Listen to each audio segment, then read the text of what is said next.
ओम नमः शिवाय।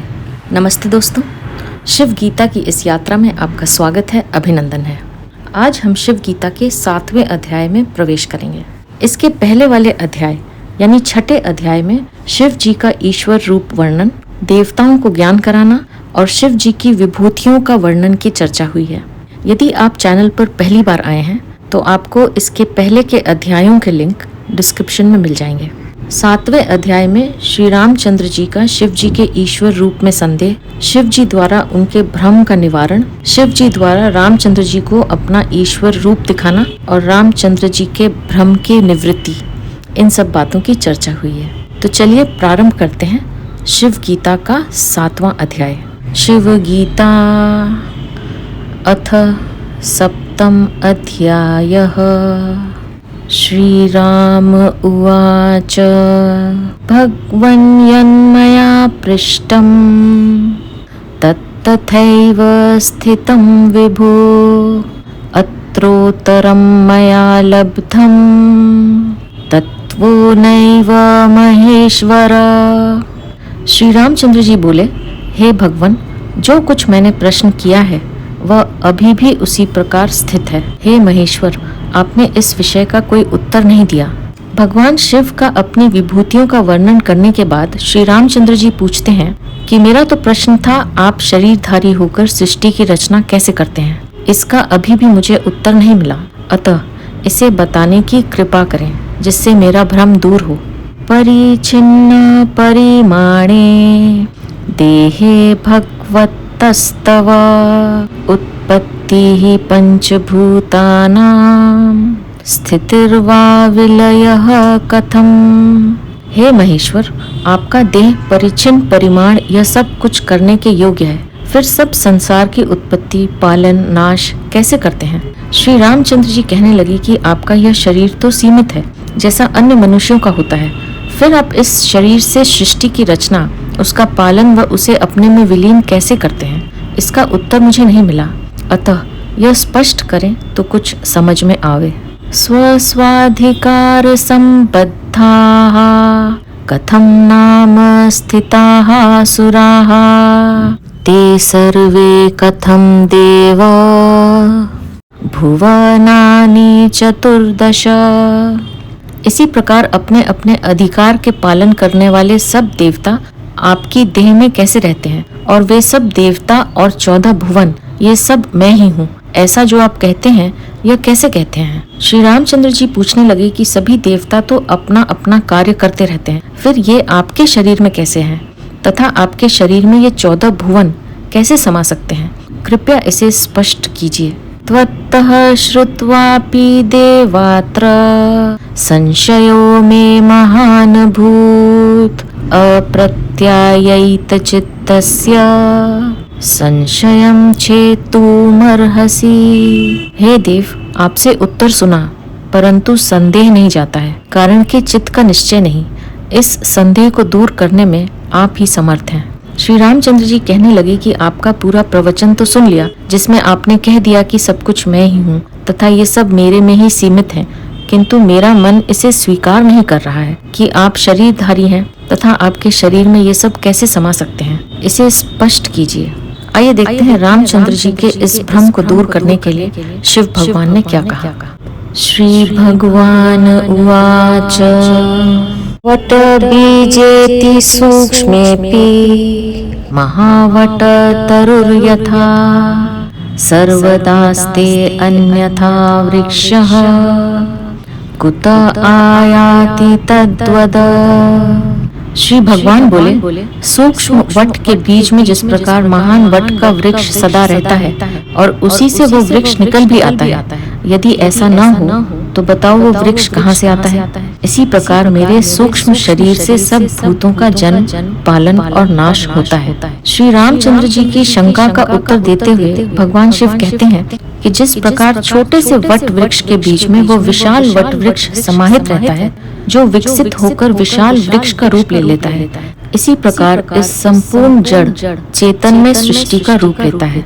इस सृष्टि में दिखाई देने वाले रूप उस एक ही ईश्वर की चेतना से प्रकट होते हैं, जो सूक्ष्म रूप में उसमें विद्यमान रहते हैं। यदि ऐसा न हो तो तुम ही बताओ कि ये सब कहाँ से आए हैं। तद्वोन्मम तनौ राम भूतानामागतिर्लयः महासैन्धेव पिण्डोऽपि जले क्षिप्तो विलीयते। जिस प्रकार बड़ा सैंधे का पिंड जल में डालने पर वह उसमें विलीन हो जाता है और फिर दिखाई नहीं देता, तथा उस जल को अग्नि में औटाने से वह पूर्ववत प्राप्त हो जाता है। शिव जी कहते हैं कि जिस प्रकार वट बीज से पूरे वृक्ष की रचना होती है, उसी प्रकार इस सृष्टि की उत्पत्ति ईश्वर से होती है। साथ ही प्रलय के समय यह सृष्टि पुनः उस ईश्वर में विलीन हो जाती है तथा पुनः उसमें से नई सृष्टि की रचना होती है। जिस प्रकार नमक का पिंड जल में डालने से उसमें विलीन हो जाता है, वह फिर दिखाई नहीं देता तथा जल को उबालने पर वह पुनः प्रकट हो जाता है। इसी प्रकार ईश्वर से ही सृष्टि की रचना होती है, वह पुनः उसमें विलीन हो जाती है। यह क्रम बार बार चलता रहता है। न दृश्यते पुनः पाका कुत आयाति पूर्वत प्रातः प्रातर्यथा लोको जायते सूर्यमण्डलात् एवं मत्तो जगत् सर्वं जायतेऽस्ति विलीयते मय्यैव सकलं राम तद्वज्जानीहि सुव्रत।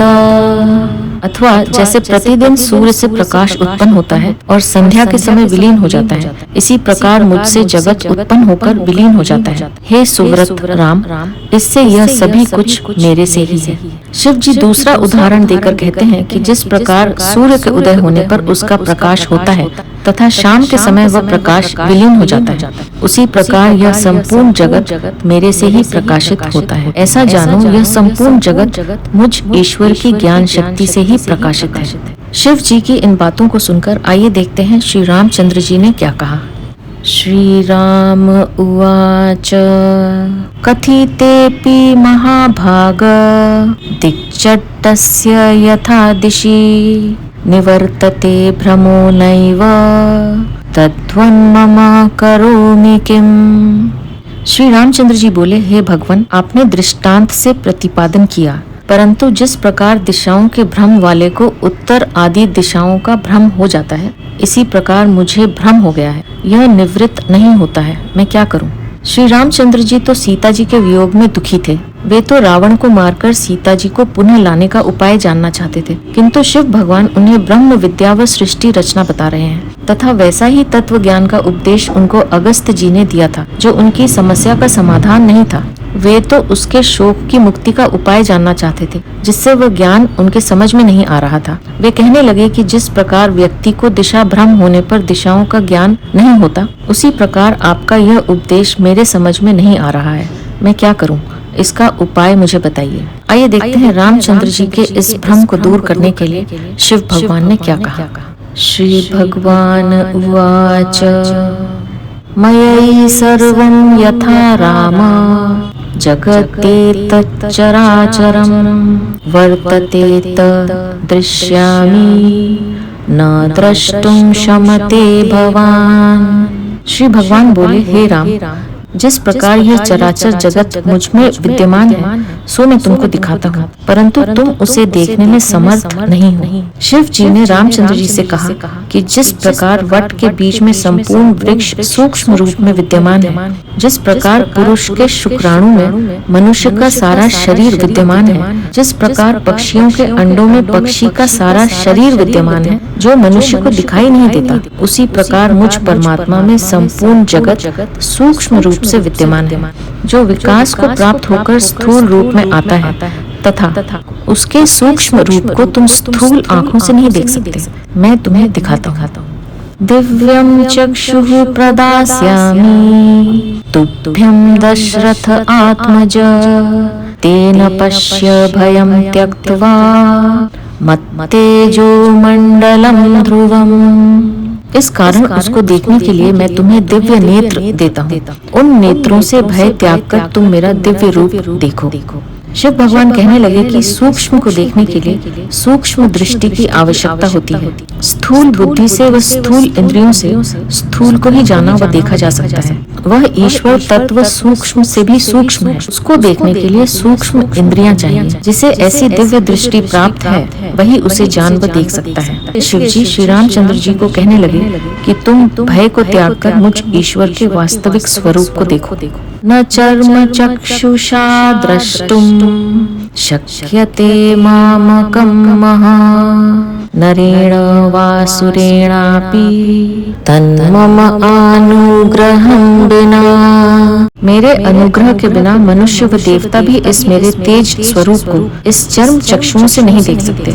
ईश्वर का यह तेज इतना अधिक है कि जिसे इन चर्म चक्षुओं से मनुष्य तो क्या देवता भी नहीं देख सकते।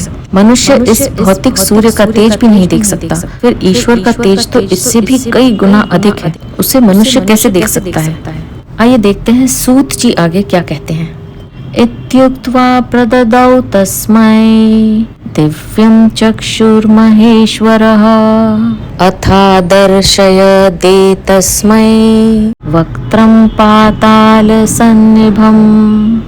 सूत जी बोले, ऐसा कहकर शिव जी ने रामचंद्र जी को दिव्य नेत्र दिए और पाताल के समान बड़ा विस्तृत मुख रामचंद्र जी को दिखाया। सूत जी शौनक आदि मुनियों से कहने लगे, ऐसा कहकर जिस प्रकार भगवान कृष्ण ने अर्जुन को दिव्य दृष्टि देकर उसे अपना विराट स्वरूप दिखाया था, उसी प्रकार शिव जी ने भी श्री रामचंद्र जी को अपना विराट स्वरूप दिखाया। उनका मुख पाताल के समान इतना गहन था कि उसमें समस्त ब्रह्मांड समा सकता है। विद्युत कोटि प्रभम दीप्तम अति भीमं भयावहम तदृष्टैव भयाद्रामो जानूभ्याम वनिं गतः।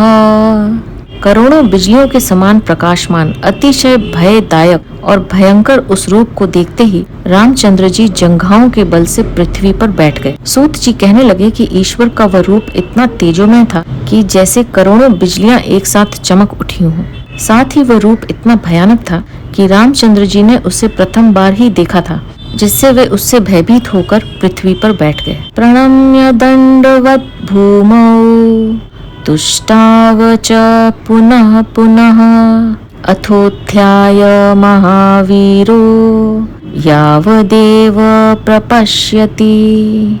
प्रणाम और दंडवत करके शिव जी को बार बार प्रसन्न करने लगे। फिर महाबली रामचंद्र जी उठकर जब तक देखते हैं। रामचंद्र जी ने शिव भगवान के ईश्वर स्वरूप को देखा, जिससे वे उनको दंडवत प्रणाम करके इधर उधर देखने लगे। वक्त्रं पुरभिदस्तत्र अंतर्ब्रह्माण कोटयः चटका इव लक्ष्यन्ते ज्वालामाला समाकुलाः। तब त्रिपुरधारी शिव जी के मुख में करोड़ों ब्रह्मांड प्रलय काल की अग्नि में व्याप्त होकर चटका पक्षी के पंखों के समान दिखे।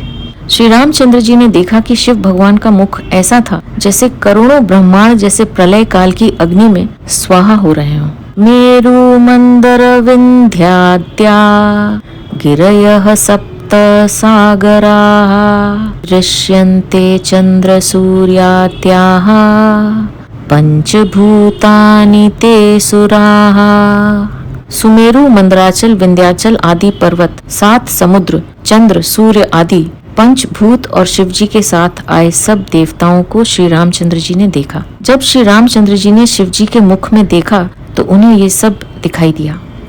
आरण्यानि महानागा भुवनानि 14 प्रति ब्रह्मांडमेवं तद दृष्ट्वा दशरथ आत्मजः।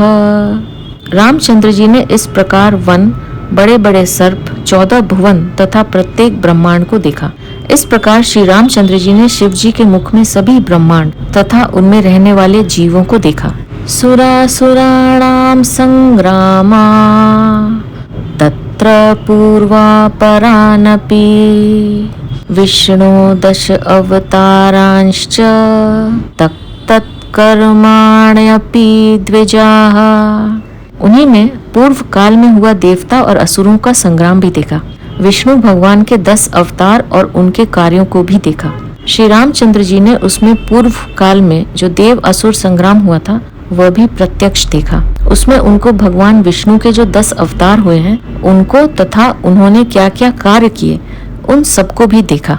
परभवामश्च देवानां पुरदाहं महेशितुः उत्पद्यमानानु उत्पन्ना सर्वानपि विनश्यते। युद्ध में देवताओं की पराजय, शिव जी का त्रिपुरासुर को मारना, इसी प्रकार उत्पन्न हुए संपूर्ण जीवों का लय तथा अनुत्पन्न जीवों को लय होता देखा। रामचंद्र जी ने उस देवासुर संग्राम में देवताओं को पराजित होते देखा तथा शिव जी ने त्रिपुरासुर का वध किया था वह भी देखा। साथ ही यह भी देखा कि सभी जीव उत्पन्न होकर पुनः उनमें लीन हो रहे हैं। भाव यह है कि इस संपूर्ण सृष्टि जो ईश्वर में ही सूक्ष्म रूप से विद्यमान है, इसे स्वयं अपनी आँखों से देखा। दृष्ट्वा रामभयाविष्टः प्रणनाम पुनः पुनः उत्पन्नतत्त्वज्ञानोऽपि बभूव रघुनंदनः। रामचंद्र जी भयभीत होकर बारंबार प्रणाम करने लगे। यद्यपि रामचंद्र जी को तत्व ज्ञान भी हो गया था, तथापि वे भयभीत हो गए।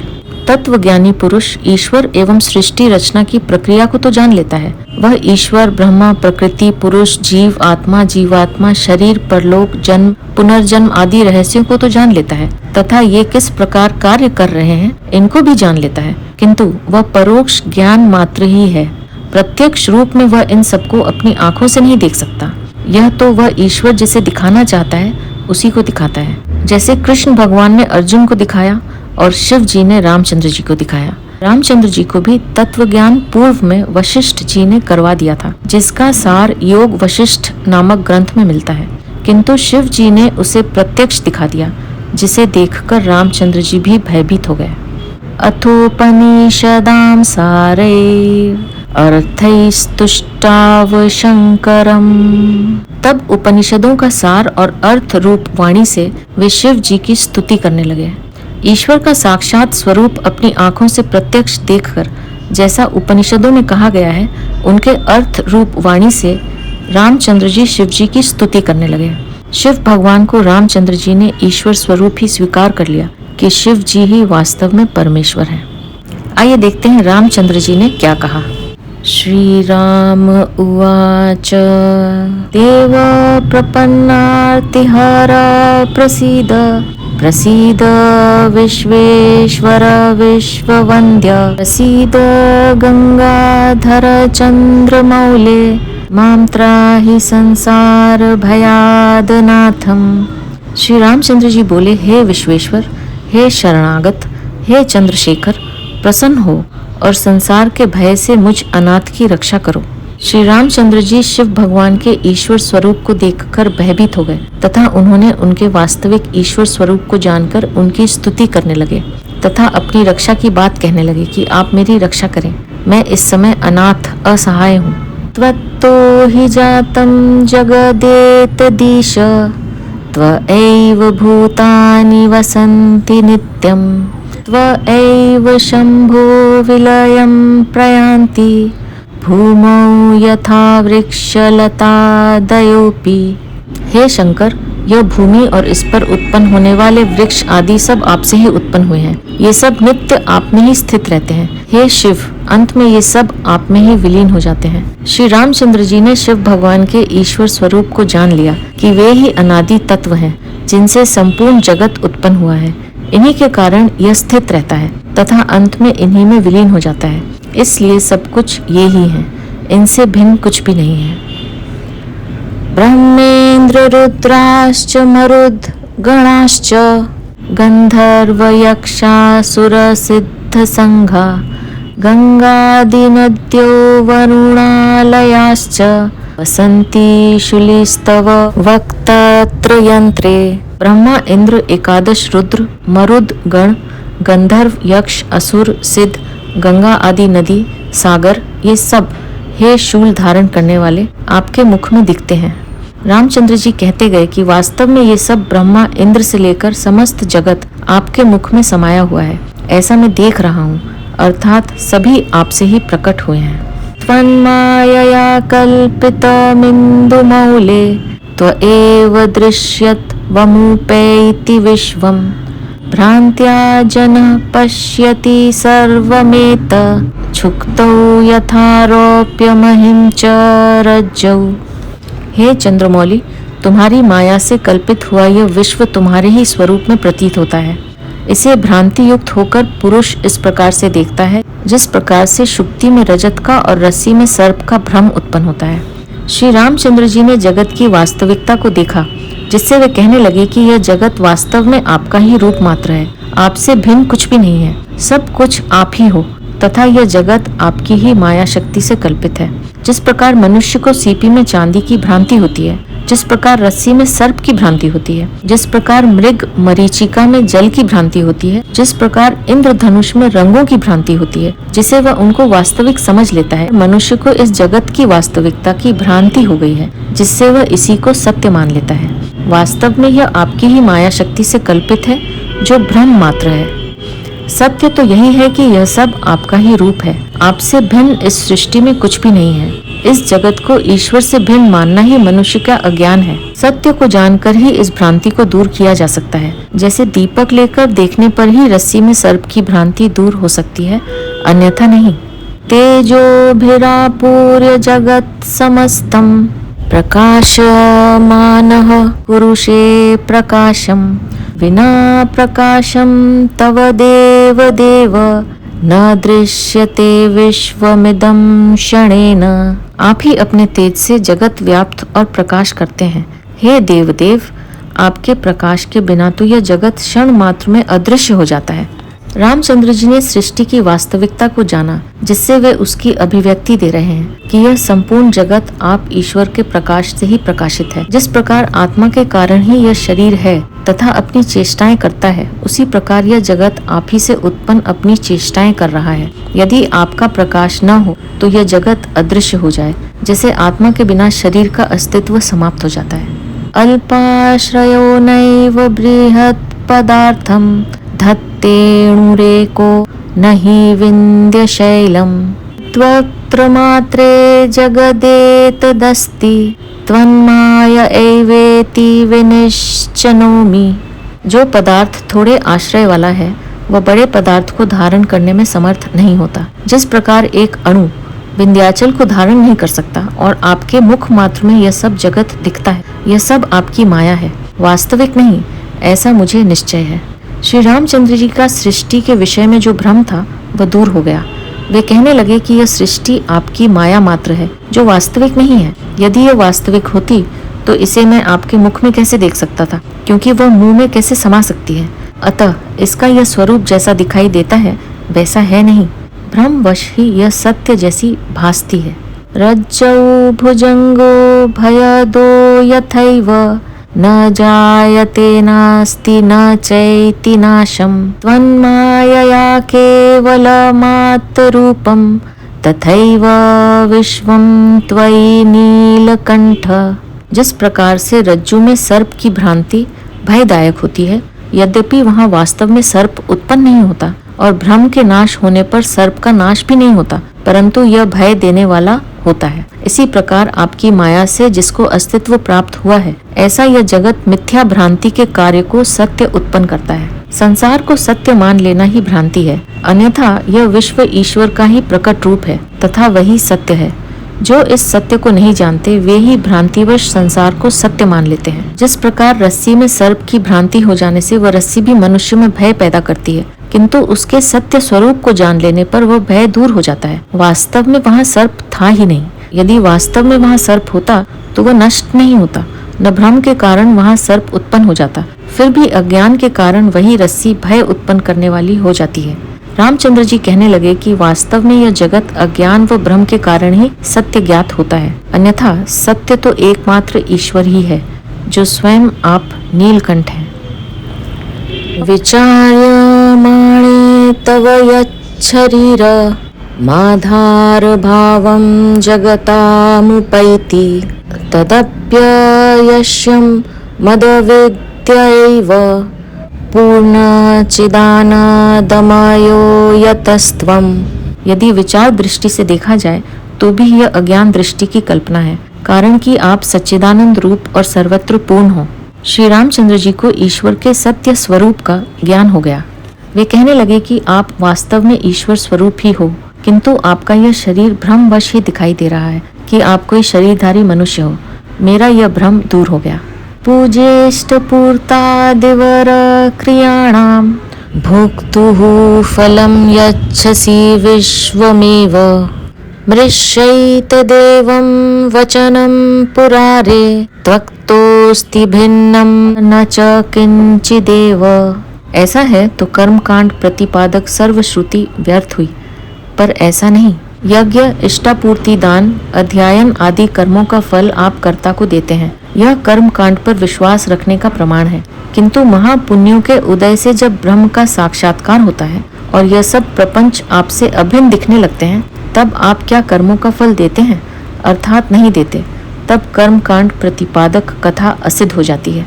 रामचंद्र जी कहने लगे कि जब सर्वत्र एक आप ईश्वर ही हैं, तो फिर कर्म कांड, यज्ञ आदि का महत्व जो श्रुतियों में बताया गया है वह तो व्यर्थ हो गया कि उन कर्मों का फल आप देते हैं। किंतु जो ईश्वर के वास्तविक स्वरूप को जब तक जान लेता है, तब तक ही कर्मकांड का औचित्य है। जिनके पुण्यों का उदय हो गया है तथा जिसने ईश्वर को साक्षात कर लिया है और जान लिया है कि सभी कुछ ईश्वर ही हैं, उसके लिए फिर कर्मकांड का कोई औचित्य ही नहीं रहता, क्योंकि उसको सर्वश्रेष्ठ फल मिल गया है। अज्ञान मूढ़ा मुनयो वदन्ति पूजोपचारादि बहिः क्रियाभिः दोषं गिरीशो भजतीति मिथ्या कुतस्तव मूर्तस्य तु भोगलिप्सा। ज्ञानहीन अविचारी पुरुष ही पूजा, यज्ञ आदि बाह्य कर्मों से शिवजी संतुष्ट होते हैं, ऐसा कहते हैं। परंतु यह ठीक नहीं, कारण कि जो अमूर्त, परिमाण रहित और अनंत है, उसको भोग की लिप्सा नहीं होती। रामचंद्र जी कहने लगे कि जो पुरुष इस तत्व ज्ञान को नहीं जानता तथा जिसने कभी विचार ही नहीं किया कि वह ईश्वर तो स्वयं सबका पालन करने वाला है, उसको तुम्हारी पूजा, पाठ, यज्ञ आदि की कोई अपेक्षा नहीं है और न ही वह इन कर्मों से कभी संतुष्ट होते हैं। ऐसे अज्ञानी जन ही उसकी पूजा, पाठ, यज्ञ आदि करके उसको प्रसन्न करने का प्रयत्न करते हैं। वह ईश्वर तो निराकार, परिमाण रहित और अनंत है। उसे मनुष्य द्वारा दिए गए भोगों की कोई लिप्सा नहीं है कि इससे वह प्रसन्न हो जाएंगे। जिसे ईश्वर का ज्ञान ही नहीं है, वे ही ऐसा करते हैं जो अविचार पूर्ण है।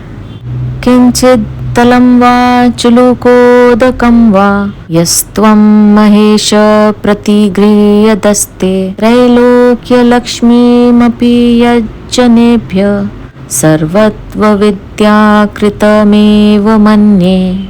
इसी प्रकार किंचित बेलपत्र व थोड़ा सा जल भी जो प्रीति से आपको देता है, वह प्रीति से स्वीकार करके आप उसे स्वराज पद देते हैं। यह भी माया से कल्पित है, ऐसा मेरा निश्चय है। श्री रामचंद्र जी कहने लगे कि जो पुरुष यह मानते हैं कि शिव जी को बेलपत्र तथा जल का अभिषेक करने से शिव जी प्रसन्न होकर उन्हें मुक्त कर देंगे, यह भी माया का ही हिस्सा है कि उन्हें ऐसी भ्रांति हो गई है। ये लोग अज्ञानवश ही ऐसी मान्यता रखते हैं। व्याप्नोषि सर्वा विदिशो दिशश्च त्वं विश्वमेकः पुरुषः पुराणः नष्टेऽपि तस्मिंस्तव नास्ति हानि घटे विनिष्टे नभसो यथैव। आप ही एक पुराण पुरुष, संपूर्ण दिशा, विदिशा और विश्व में व्याप्त हैं। इस जगत के नाश होने में भी आपकी हानि नहीं हो सकती। जिस प्रकार घट के नाश होने से घट में व्याप्त आकाश की हानि नहीं हो सकती। भगवान शिव ही ईश्वर रूप में सर्वव्यापी एवं अविनाशी हैं। वही सर्वत्र व्याप्त हैं, जिससे यह सृष्टि है। सृष्टि के नष्ट होने पर भी उनका नाश नहीं हो सकता। जिस प्रकार घट के नष्ट होने पर उसके भीतर का आकाश नष्ट नहीं हो जाता, वह बाह्य आकाश में मिल जाता है, उसी प्रकार जगत के नाश होने पर उसका नाश नहीं होता। घट का नाश हो सकता है, किंतु उससे मिट्टी का नाश नहीं हो जाता, उससे नए घट का निर्माण हो जाएगा। ऐसे ही ईश्वर हैं जो अविनाशी हैं। यथैकम् आकाश गमर्कबिम्ब शुद्रेषु पात्रेषु जलान्वितेषु भजत्यनेक प्रतिबिम्ब भावं तथा त्वमन्तः करणेषु देव। जिस प्रकार आकाश में एक ही सूर्य का बिंब जल भरे हुए छोटे पात्रों में अनेक प्रकार का दिखाई देता है, इसी प्रकार आप एक होते हुए भी सबके अंतःकरण में अनेक रूप से विराजते हैं। सभी शरीरों में जो आत्माएं हैं वे सब भिन्न भिन्न हैं अथवा एक ही हैं। इसे स्पष्ट करते हुए श्री रामचंद्र जी कहते हैं कि जिस प्रकार सूर्य तो एक ही है, किंतु यदि जल में भरे हुए छोटे छोटे कई पात्र रख दिए जाएं, तो उन सब में सूर्य का बिंब दिखाई देता है, जिससे अज्ञानी जन पात्रों की भिन्नता के कारण सूर्य को भी भिन्न भिन्न मान लेते हैं कि सभी में भिन्न भिन्न सूर्य है। इसी प्रकार विभिन्न मनुष्यों के अंतःकरण रूपी पात्रों में उस एक ही ईश्वर का बिंब पड़ता है, जिससे अज्ञानी जन आत्मा को भी भिन्न भिन्न मानकर कहने लगते हैं कि सभी आत्माएं भिन्न भिन्न है। वास्तव में यह अंतःकरण भिन्न भिन्न है, जबकि आत्मा तो सब में एक ही है। जो अंतःकरण को ही आत्मा समझ लेते हैं, वे ही आत्मा को भिन्न भिन्न मानते हैं। संसर्जने वाप्यवने विनाशे विश्वस्य किंचित तव नास्ति कार्यम् अनादिभिः प्राणभृतामदृष्टै स्थतापि तत्स्वप्नवदातनोषि। संसार के उत्पत्ति, पालन और नाश होने में भी तुम्हारा कुछ कर्तव्य नहीं है। केवल अनादि सिद्ध देहधारियों के कर्म अनुसार स्वप्नगत तुम सब कार्य करते हो। जीव और ईश्वर में केवल बिंब और प्रतिबिंब के समान अंतर है। श्री रामचंद्र जी को इस सृष्टि के सत्य का ज्ञान हो गया। वे वेदांत के परम रहस्य को जानकर उसकी अभिव्यक्ति दे रहे हैं। यह सूत्र वेदांत का सार है। वेदांत के अनुसार ईश्वर स्वयं कर्ता नहीं है।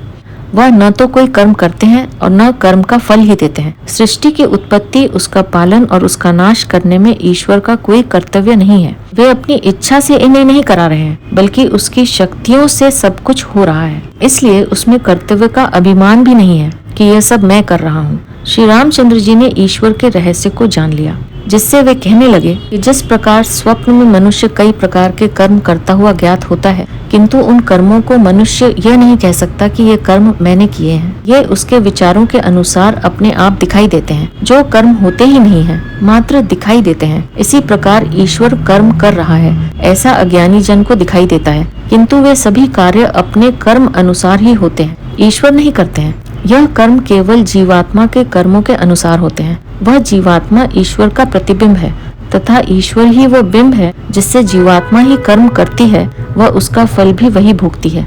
बिंब और प्रतिबिंब अर्थात ईश्वर और जीवात्मा में यही अंतर है।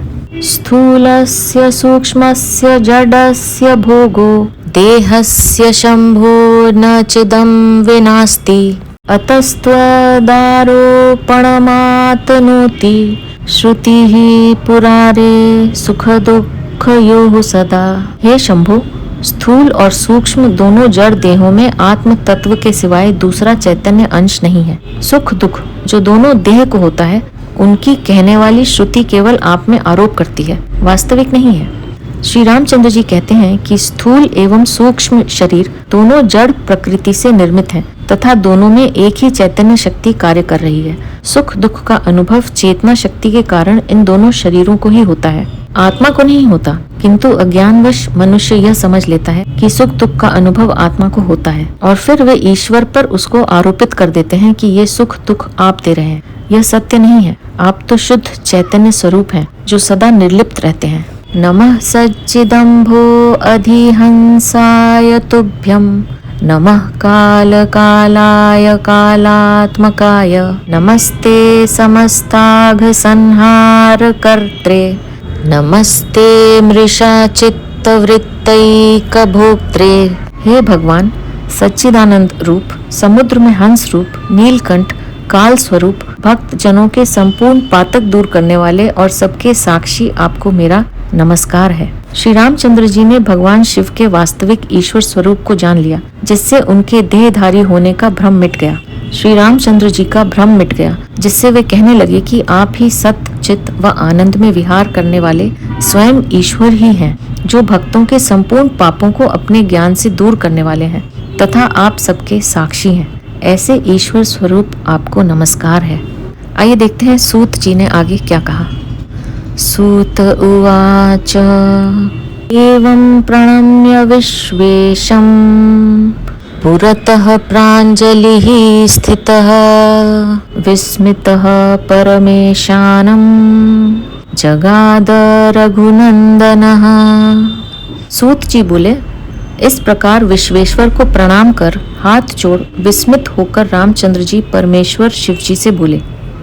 श्री राम उवाच उपसंहार विश्वात्मन् विश्वरूपमिदं तव प्रतीतं जगदेकात्म्यं शंभो भवत् अनुग्रहात्। श्री रामचंद्र जी बोले, हे विश्वात्मन, यह अपना विश्व रूप आप उपसंहार करिए। हे शंभु, आपके अनुग्रह से आप में एकात्म जगत को देखकर मुझ में प्रतीति हुई। श्री रामचंद्र जी कहने लगे कि आपके इस स्वरूप को देखकर मुझे यह विश्वास हो गया है कि आप और जगत भिन्न नहीं बल्कि आप ही का रूप है, दोनों एक ही हैं। अब आप अपने इस स्वरूप का उपसंहार करिए व अपने पूर्व रूप में प्रकट होइए। रामचंद्र जी की इन बातों को सुनकर आइए देखते हैं शिव भगवान ने क्या कहा। श्री भगवान उवाच पश्य राम महाबाहो मत्तो नान्योस्ति कश्चन। शिव भगवान बोले, हे महाबाहो, मुझसे दूसरा कोई नहीं है।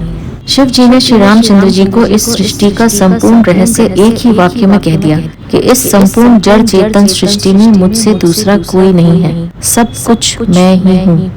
यही अद्वैत का सारभूत कथन है। आइए देखते हैं सूत जी ने आगे क्या कहा।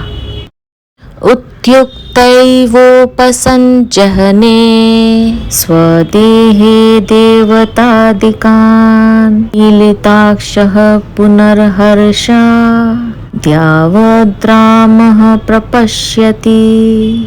सूत जी बोले, ऐसा कहकर शिव भगवान ने अपने देह में से देवता आदि को गुप्त किया और आंख खोलकर फिर रामचंद्र जी प्रसन्न होकर देखते हैं। श्री रामचंद्र जी ने ईश्वर के इस स्वरूप को ध्यान में देखा, किंतु रामचंद्र जी के कहने पर शिव जी ने अपना वह स्वरूप छिपा लिया। सूत जी कहने लगे कि श्री रामचंद्र जी ने पुनः शिव जी को अपने ही शरीर रूप में देखा तो वे अति प्रसन्न हुए। तावदेव गिरेः शृंगे व्याघ्रचर्मोपरि स्थितं ददर्श पंचवदनं नीलकंठं त्रिलोचनम। उसी समय पर्वत के श्रृंग पर व्याघ्र चर्म पर स्थित पंचमुख नीलकंठ त्रिलोचन शिव जी को देखा। श्री रामचंद्र जी का ध्यान भंग हुआ व उन्होंने जब आंखें खोली तो उन्होंने देखा कि शिव जी एक पर्वत की चोटी पर व्याघ्र चर्म बिछाए बैठे हैं। उनका रूप वही है कि वे नीलकंठ हैं, उनके तीनों नेत्र हैं तथा 5 मुख हैं।